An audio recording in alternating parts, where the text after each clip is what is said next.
Official 8887। आज थोड़ा हम निकले हैं गांव में पर चर्चा करने चुनाव की, क्योंकि चुनाव बीत गया, बसपा चुनाव हार गई और हम बहुजन मीडिया से हैं, लगातार प्रचार कर रहे हैं, प्रसार कर रहे हैं। कुछ युवा साथी हमारे साथ में हैं, इन लोगों ने मेहनत की है चुनाव प्रचार में, तो इन लोगों से हम बात करेंगे कि क्या माहौल रहा है चुनाव का। चुनाव तो बीत गया है, अब इनसे बात करेंगे, ये बताएंगे हमें मतलब चुनाव कैसा रहा, प्रत्याशी क्यों चुनाव आ रहा है। आइए समीक्षा करते हैं। मेरा नाम सूरज कुमार है। सूरज कुमार वो साथ में है। सूरज से हम ये पूछना चाहते हैं, आपका प्रत्याशी चुनाव लड़ा यहाँ पे, आप चुनाव हार गए, क्या कमियाँ रहीं?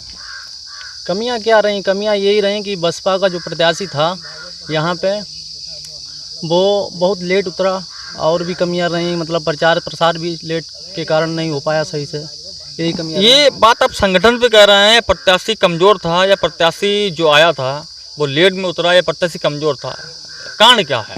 नहीं, कमज़ोर नहीं था। बहन जी ने जो प्रत्याशी यहाँ पे उतारा था भीमराव अंबेडकर को, वो काफ़ी दिनों से पहले भी मतलब प्रचार कर रहे थे, लेकिन बीच में वीक हो गया और फिर उसके बाद में 8-10 दिन का टाइम रह गया चुनाव का, तब उतारा प्रत्याशी। तो इतनी अच्छे से चुनाव प्रचार नहीं हो पाया। लेकिन देखा जाए तो भीमराव अंबेडकर लगातार 2.5 साल से यहाँ हरदोई जिले में मंडल कोऑर्डिनेटर के पद पर काम कर रहे थे और लगातार 2.5 साल से यहाँ पे प्रचार प्रसार अपना कर रहे थे। खुद मीडिया कैडर गांव-गांव जाके कैडर कैंप किया, आपके गांव में भी किया होगा उन्होंने, बगराई में किया होगा, अन्य मतलब जितने सेक्टर सब में किया। उसके बाद में बहन जी ने उनको ही चुनाव लड़वाया। एक बहन जी के वो एक देखा जाए तो एक राइट हैंड माना जाता है उनको, भीमराव अम्बेडकर जी को राइट हैंड माना जाता है कि बहन जी का अगर राइट हैंड है इस समय वर्तमान में नौशाद अली, मुनकाद अली और मानी भीमराव अम्बेडकर जी।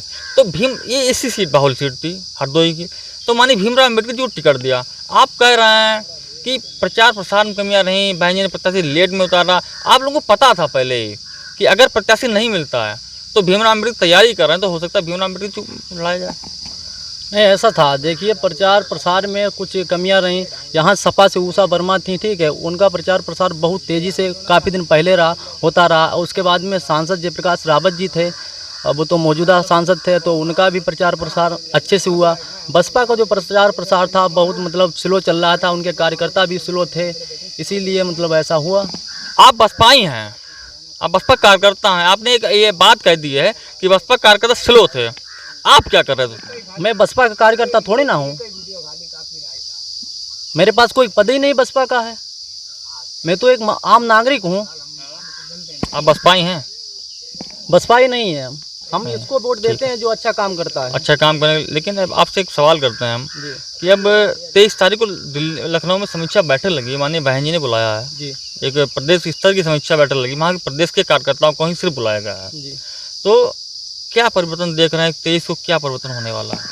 परिवर्तन ये है, मैं ये चाहता हूँ कि युवाओं के, पहले कहा गया था कि 50% जो भागीदारी है वो युवा की होनी चाहिए, तो युवा की भागीदारी के लिए आकाश आनंद को आना पड़ेगा, दोबारा से बहन जी ने हटा दिया था। और उसके साथ में जो भीम आर्मी के मंजीत सिंह नोटियाल हैं, उनको भी एक बड़ा मतलब चेहरा बनाया जाना चाहिए बसपा में, तब तो आगे बसपा बढ़ पाएगी।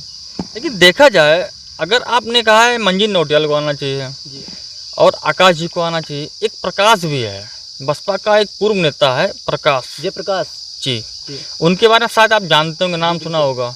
तो उनकी वापसी से क्या आप देखते हैं कि अगर एक तरफ आकाश एक तरफ प्रकाश, दोनों ही चलेंगे रुझान में? नहीं, बिल्कुल, जो भी मतलब कार्यकर्ता अच्छे हैं उनको आगे ज़मीनी स्तर पर अच्छा और ख़ासा मतलब उनको पद देना चाहिए बहन जी को, और अच्छे से वो प्रचार करेंगे, वैसे भी कर रहे हैं। और कुछ लोग ऐसे हैं उनको टाइट करना